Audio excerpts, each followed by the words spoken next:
200 लोकांना offer letter दिले जातात.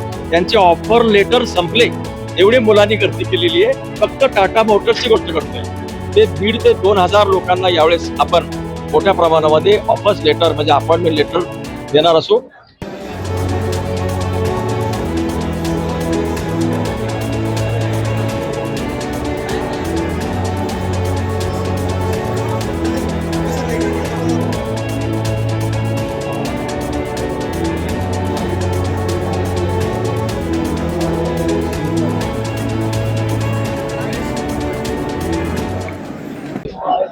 सुशिक्षित बेरोजगारांची फौज या ठिकाणी निघत आहे आणि अशातच मेहकर विधानसभेचे आमदार सिद्धार्थ खरात यांनी गेल्या 3 वर्षापासून सलग रोजगार मेळावा जो आहे तो या ठिकाणी आयोजित केला गेलेला आहे आणि हजारोच्या संख्येनं जे आहे युवक बेरोजगार युवक या ठिकाणी आपल्याला बघायला मिळतील.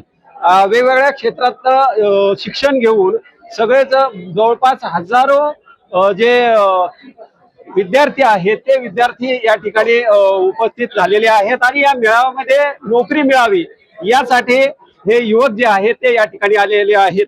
आपल्यासोबत मेहकर विधानसभेचे आमदार सिद्धार्थ खरात सर आहेत. सर, मला सांगाल की मागच्या वेळेला देखील रोजगार मेळावा घेण्यात आला होता, त्यापेक्षा मोठा प्रतिसाद जो आहे तो यावेळेला दिसतोय. काय नेमक्या भावना असतात आणि विद्यार्थ्यांना रोजगार मिळावा यासाठी आपण दरवर्षी हा कार्यक्रम घेतात, काय सांगाल? जय महाराष्ट्र. मेहकरमध्ये किंवा बुलढाण्यामध्ये यापूर्वी रोजगार मेळावे झाले नाहीत अशातला भाग नाही. यापूर्वी सुद्धा रोजगार मेळावे झाले, परंतु मी जी माहिती घेतली त्या रोजगार मेळाव्याला रिस्पॉन्स मिळाला नाही. याचं कारण रोजगार मेळावे ज्या लोकांनी घेतले त्यांच्याबद्दलची असलेली विश्वासार्हता. मी इथे येऊन आता 2 वर्ष उणे पुरे होत आहेत. मला आमदार म्हणून 2 वर्ष होत आहेत आणि हा रोजगार मेळावा तिसरा आहे. पहिल्या रोजगार मेळाव्यामध्ये 600 लोक, मागच्या वर्षीच्या रोजगार मेळाव्यामध्ये 1125 आणि आज आपण बघाल किमान आता मी आता ते बघितलं ना तुम्ही की आता टाटा मोटर्सनीच केवळ 200 लोकांची अपॉइंटमेंट केली आहे. ते 1,500 ते 2,000 लोकांना यावेळेस आपण मोठ्या प्रमाणामध्ये ऑफर्स लेटर म्हणजे अपॉइंटमेंट लेटर देणार असो. कारण लोकांचा विद्यार्थ्यांचा एक प्रकारे शिवसेना उद्धव बाळासाहेब ठाकरे असेल, मी त्यांचा लोकप्रतिनिधी म्हणून माझं नाव असेल, आमच्यावर विश्वास आहे आणि आम्ही जे काही करतोय ते राजकारण करत नाही. मी काही राजकारणात निवडणूक लढताना रोजगार देईल अशी काही घोषणा केलेली नाही. ही उद्धव साहेबांचा आदेश आहे आम्हाला की 80% समाजकारण करा आणि 20% फक्त तुम्ही राजकारण करा.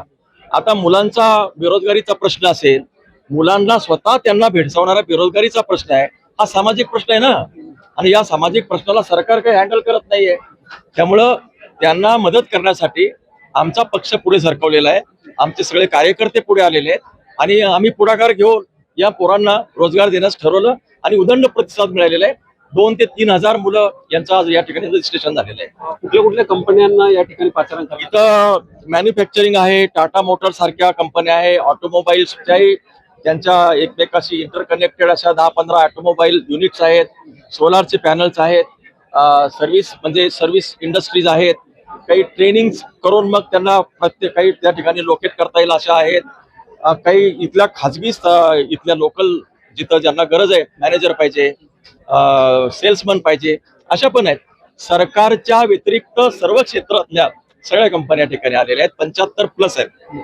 आपण एक सांगितलं होतं की इथं मेहकरमध्ये ज्या MIDC आहेत त्या कोणीतरी हस्तांतरित केल्या गेल्या होत्या, परंतु त्या ठिकाणी रोजगार जो आहे तो उपलब्ध करून देणार असल्याचं आपण बोलला होता, काय सांगा? असं आहे की माझ्या मतदारसंघामध्ये 1989ला MIDC जागा झाली. 1989 ते आता जवळपास 40-45 वर्षी ते डुकरं फिरत होती, कुत्री फिरत होती. अतिक्रमण झालं होतं. मी आल्यावर ते अतिक्रमण काढलंय आता आणि ते अलॉट केलंय. त्यातले 15 गाळे झालेत. ते आता ते दिलेत. जे जुने पुराणे जे काही इथं उद्योगपती त्यांना जागा दिल्या होत्या ते अतिक्रमण असल्यामुळे त्या सुरू करता आल्या नव्हत्या. अतिक्रमण झाल्यामुळे त्यांना तर 1 वर्ष संधी दिली आहे. तुम्ही कुठला उद्योग आणताय का नाही ते बघा, नाहीतर त्या जागा त्यांच्या काढायच्या, पुन्हा नव्यानं द्यायच्या आणि जे नवीन उद्योग येणार आहेत त्यांची एक मिटिंग आम्ही घेतोय आणि या व्यतिरिक्त ती मिटिंग घेऊन कोणाला काय मदत करायची, त्यांना कर्ज देण्यासाठी मदत करायची, वीज पाणी उद्योग सगळ्या सोयी सुविधा द्यायच्या, सबसिडीसाठीचा प्रयत्न. कसं आहे की विकास हा काही एका अँगलनी चालत नाही. MIDC करायची म्हणजे काय, आपल्या भागातले उद्योजक तिथं आणायचे, त्यांना लोन देण्यासाठी, सबसिडी देण्यासाठी आपल्याला पाठीमागं राहावं लागेल, सरकारला धारेट धरावं लागतं, यंत्रणेला पाठीमागं लागून ते उद्योग उभे करून त्यांचा उद्योग प्रॉफिटमध्ये राहील याच्या सगळ्या गोष्टीची काळजी घ्यावी लागेल. आणि तिथं मग आपली पोरं जी काही बेरोजगार आहे तिथं पाठवावं लागतील.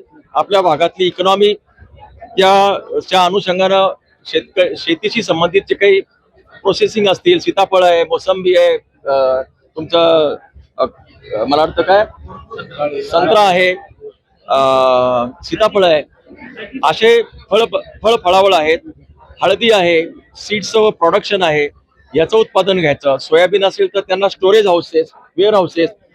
उद्योग हा एका वेगवेगळ्या अँगलनी चालत असतात. त्या सगळ्याची चेन जी साखळी आहे ती आपल्याला डेव्हलप करावं लागेल. त्याच्या अनुषंगानं माझं काम सुरू आहे.